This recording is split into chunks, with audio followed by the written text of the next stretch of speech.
Frozen पराठे एक दिन बनाएं और पूरा रमज़ान खाएं। सेहरी की बहुत ही खास रेसिपी लेकर आई हूँ। पराठे के बगैर तो हमारी सेहरी बिल्कुल नामुमकिन लगती है। आज मैं लेकर आई हूँ आप सबके लिए बहुत ही मज़ेदार से फ्रोज़न पराठे, वो भी बहुत आसान तरीके से। बहुत ही मज़ेदार इंशाल्लाह बनेंगे और लच्छेदार बनेंगे और बहुत ही खस्ता बनेंगे। तो आपने वीडियो को एंड तक देखना है और इसको कैसे फ्रीज करना है 2 माह के लिए, सारा कुछ इस वीडियो में बताऊंगी। तो चलें फिर मज़ेदार से लच्छेदार से पराठे बनाना स्टार्ट करते हैं। तो सबसे पहले इसकी हम डो रेडी कर लेते हैं। तो यहाँ पर हमने 4 कप मैदा ले लेना है। तो यहाँ पर आप जो है ना गेहूं का आटा भी ले सकते हैं। तो मैदे को अच्छी तरीके से हमने छान लिया था। तो मैदा ऐड करने के बाद इसमें शामिल कर देंगे थोड़ा सा नमक, जायके के मुताबिक नमक को ऐड कीजिएगा। और इसमें शामिल कर देंगे देसी घी के 3 चम्मच। आप चाहें तो इसमें कुकिंग ऑयल भी इस्तेमाल कर सकते हैं। देसी घी से हमारे पराठे बहुत ही मज़ेदार से और लच्छेदार से बनेंगे।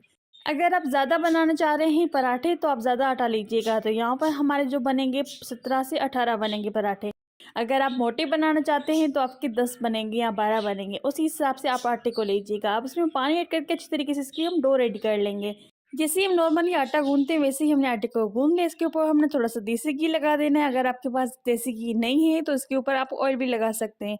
अब अच्छी तरीके से हमने घी लगा दिया। इसके ऊपर कवर लगा कर रखेंगे 20 से 25 मिनट के लिए, जब तक अच्छी तरीके से सॉफ्ट सा हमारा डो ना रेडी हो जाए। तो यहाँ पर देख सकते हैं आप डो अच्छी तरीके से रेडी हो चुका है। इसके हम पेड़े बना लेंगे। तो ये आपके ऊपर डिपेंड करता है कि आप कितने मोटे और कितने पतले बनाना चाहते हैं पराठे। तो यहाँ पर हमने 100 ग्राम का एक पेड़ा लिया था। आप अपनी मर्जी के मुताबिक पेड़े को बड़े या छोटे कर सकते हैं। तो पेड़े के ऊपर हमने खुश्क आटा लगा दिया। इसको हम बेल लेंगे बेलन की मदद से। तो रेसिपी को फुल फॉलो कीजिएगा ताकि आपके भी पराठे लच्छेदार और बहुत ही मज़ेदार बने। तो सबसे पहले इसको हम बेल लेंगे बेलन की मदद से। जैसे हम रोटी को बेलते हैं इस तरीके से इसको हम बेल लेंगे, लेकिन थोड़ा सा इसको मोटा बेलेंगे। तो अच्छी तरीके से इसको हमने बेल लिया। इसके ऊपर लगा देंगे देसी घी। अगर हम घी या ऑयल इस्तेमाल नहीं करेंगे रोटी में तो हमारे जो लच्छेदार पराठे वो बिल्कुल भी नहीं बनेंगे, उसके लेयर बाहर नहीं निकलेंगी, यानी कि वो लच्छा नहीं बनेंगी। तो उसी हिसाब से आपने घी या ऑयल लाजमी लगा देना। अब यहाँ पर हम कटर की मदद से इस तरीके से इसको हम स्ट्रिप कट कर देंगे। अगर आपके पास कटर नहीं है तो कोई बात नहीं, आप छुरी की मदद से भी इसको कट कर सकते हैं। तो छुरी की मदद से भी आसानी से कट जाएगा स्ट्रिप कट में। तो इसको हमने कट कर दिया स्ट्रिप कट में। अब इसको हम इकट्ठा कर लेंगे डो को। अगर इस स्टेज पे वीडियो अच्छा लगे तो लाइक जरूर कर दीजिएगा। चैनल पे नहीं है तो सब्सक्राइब जरूर कर दीजिए एक छोटा सा प्यारा सा कमेंट। अब स्लाइटली सा डो को हम खींचेंगे ताकि जो हमारे लच्छेदार पराठे हैं वो ज़्यादा मोटे ना बने, थोड़े से पतले बने। इसलिए इसको हम थोड़ा सा खींचेंगे। खींचने के बाद इसके ऊपर लगा देंगे देसी घी। ब्रश की मदद से इस तरीके से घी को लगाने के बाद इसको हम इस तरीके से राउंड करते जाएंगे, यानी कि इसका पेड़ा बना लेंगे। तो ये रेसिपी उन लोगों के लिए भी है जिनके पास बिल्कुल भी टाइम नहीं होता, यानी कि बिजी मॉम होती है जो कि घर में सारा दिन बिजी रहती है। वो चाहती है कि हमारा वक्त बच जाए। तो ये उनके लिए बेस्ट रेसिपी है। या फिर वो जॉब कर रही होती है, होम जॉब, या फिर कहीं बाहर जाती रहती हैं, तो उनके लिए बेस्ट रेसिपी है। तो आप भी ये रेसिपी ज़रूर ट्राई कीजिएगा। तो इसको हमने थोड़ा सा पेड़ा बना लिया, थोड़ा सा इसको हमने स्लाइटली सा प्रेस कर लिया था। तो आप देख सकते हैं हमारे पेड़े में कितनी लेयर आ चुकी है लच्छे की। अब इसको हम हल्का सा प्रेस कर लेंगे हाथों की मदद से। थोड़ा सा खुश्क आटा लगाने के बाद इसको हम बेल लेंगे बेलन की मदद से। तो ये आपके ऊपर डिपेंड करता है कि आप कितनी मोटी और कितनी बड़ी बनाना चाहते हैं पराठे। तो यहाँ पर हम मीडियम साइज़ के पराठे बना रहे हैं। आप चाहें तो इसमें जो है ना बड़ी साइज़ के भी पराठे बना सकते हैं और छोटे भी बना सकते हैं। तो ये इजीली बन जाते हैं पराठे हमारे, लेकिन बहुत ही मज़े के बनते हैं। तो एक बार आप ज़रूर ट्राई कीजिएगा। तो इसको अच्छे तरीके से हमने बेल लिया बेलन की मदद से। तो आप देख सकते हैं तो यहाँ पर इसके हमने मीडियम साइज़ रखी हुई है।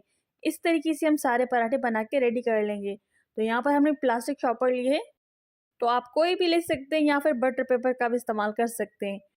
तो बटर पेपर में पराठे रखने से ये होगा कि वो गीला हो जाएगा पेपर, वो फट जाएगा। यानी कि हम पराठे के ऊपर जो घी लगाएंगे या फिर ऑयल लगाएंगे तो ऑयल की मदद से वो गीला हो जाएगा बटर पेपर। तो इसलिए यहाँ पर हमने प्लास्टिक पेपर का इस्तेमाल किया था। इस तरीके से हम बना लेंगे सारे पराठे। तो यहाँ पर हमने सारे पराठे बना के रेडी कर लिए थे। तो यहाँ पर हमारे 17 से 18 बने थे। सिर्फ एक दिन की मेहनत लगती है और पूरा महीना आप आराम से खा सकते हैं। बहुत ही मज़े के बनते हैं। तो ऐसा करने से हमारा काफ़ी टाइम बच जाएगा और हम पूरा महीना अच्छी तरीके से इबादत कर सकते हैं। वैसे तो हमारा हर दिन इबादत के लिए होता है, लेकिन ये ख़ास महीना हमारे लिए इबादत का होता है। तो चलें फिर हम पराठों को फ्रीज़र में रखते हैं। तो कुछ पराठे हम फ्रीज़ कर लेंगे और कुछ को हम फ्राई कर लेंगे आपको दिखाने के लिए। तो इस तरीके से आप ढेर सारे पराठे बना के रख सकते हैं। तो तवे को इस तरीके से हमने गरम कर लिया था। इसके ऊपर हमने देसी घी 1 चम्मच डाल दिया और पराठा डाल देंगे इस तरीके से, और मज़ीद शामिल कर देंगे देसी घी। तो ये हमारा इससे बहुत ही मज़ेदार और खस्ता पराठा बन के रेडी होगा। तो इसकी हम साइड चेंज कर देंगे और इसको हम मीडियम फ्लेम पर फ्राई करेंगे, यानी कि इसको हम पकाएंगे जब तक अच्छी तरीके से ये हमारा लाइट गोल्डन ब्राउन क्रिस्पी से पराठा ना होने लगे। दोनों साइड से हमें फ्राई कर लेना है। तो आप देख सकते हैं अच्छी तरीके से ये हमारे गोल्डन क्रिस्पी होने लगा है पराठा। तो इसको अच्छी तरीके से हमने फ्राई कर लिया, इसके लच्छे अलग अलग होते जा रहे हैं, आप देख सकते हैं। तो इस तरीके से हमने ढेर सारे पराठे बना के रख लिए थे। तो आप देख सकते हैं कितनी मज़ेदार, कितनी खस्ता हमारे पराठे बन के रेडी हो चुके हैं। आई होप आपको वीडियो अच्छा लगा होगा। अगर अच्छा लगा हो तो लाइक ज़रूर कर दीजिएगा। आप इसके एक एक लच्छी को चेक कर सकते हैं कितने अलग अलग हो रहे हैं। तो इस लच्छेदार पराठे को आप किसी के साथ भी खा सकते हैं, यानी कि दही के साथ भी खा सकते हैं और चाय के साथ भी खा सकते हैं और ऐसे भी खा सकते हैं, ऐसे भी बहुत ही मज़े के बने हैं। तो इस रेसिपी को ज़रूर शेयर कीजिएगा फैमिली फ्रेंड के साथ। वीडियो अच्छा लगा हो तो लाइक ज़रूर कर दीजिएगा। अपना बहुत सारा ख्याल रखिएगा। मुझे और मेरी फैमिली को हमेशा की तरह दुआ में याद ज़रूर कीजिएगा। फिर मिलते हैं एक नई और बहुत ही मज़ेदार सी रेसिपी के साथ। अपना बहुत सारा ख्याल रखिएगा। टेक केयर, बाय बाय, अल्लाह हाफिज़।